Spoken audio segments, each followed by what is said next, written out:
ગાંધીનગર સ્થિત ઉચ્ચ શિક્ષણ કમિશનરની કચેરી ખાતે ઇજનેરી કોલેજના અધ્યાપકોએ કાળા વસ્ત્રો પહેરીને વિરોધ પ્રદર્શન કર્યું હતું।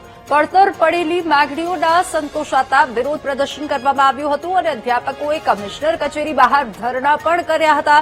અધ્યાપકોની માંગણીઓમાં ઉચ્ચતર પગાર ધોરણનો લાભ આપવો, વિનંતી બદલીઓની અરજીઓનો નિકાલ કરવો અને સળંગ નોકરીના લાભ આપવાનો સમાવેશ થાય છે। અધ્યાપકોનું કહેવું છે કે આ મુદ્દાઓ લાંબા સમયથી અટવાયેલા છે, જેના કારણે તેઓમાં ભારે અસંતોષ ફેલાયો છે। આ વિરોધ પ્રદર્શનમાં 950થી વધુ ઇજનેરી અધ્યાપકોને લાભ ન મળવાની વાત સામે આવી છે અને અધ્યાપકોને કચેરીમાં પ્રવેશ કરતા અટકાવવા માટે કમિશનરની કચેરી બહાર તાળું લગાવી દેવામાં આવ્યું હતું। ત્યારે અધ્યાપકોએ કચેરી બહાર બેસીને રામધૂન બોલાવી અને સૂત્રોચ્ચાર પણ કર્યા હતા।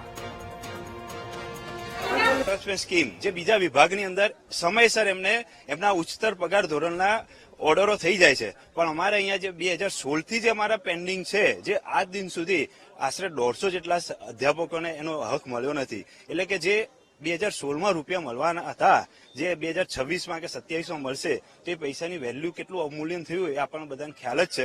તો એ વેલ્યુની, એ પૈસાની વેલ્યુ આજે કોઈ મીન્સ 50% જેટલી તો ઘટી ગઈ છે। તો જે આજે મળશે તો એને ખરેખર અન્યાય થશે અને આ માટે અમારા 289 જેટલા અધ્યાપકોએ કોર્ટ કેસ પણ કર્યો છે। હવે જોઈએ કે એની અંદર અમારી સિટી ઓફિસ શું એમાં જવાબ ફાઇલ કરે છે। અમારા એવો એક્સપિરિયન્સ છે કે અમે 2-3 અમારા ન્યાય માટે કોર્ટ કેસ કર્યા છે, પણ એમાં પણ 2-3 વર્ષ સુધી અમારી સિટી ઓફિસ દ્વારા કોઈ જવાબ કોર્ટમાં પણ સબમિટ કરવામાં નથી આવ્યો।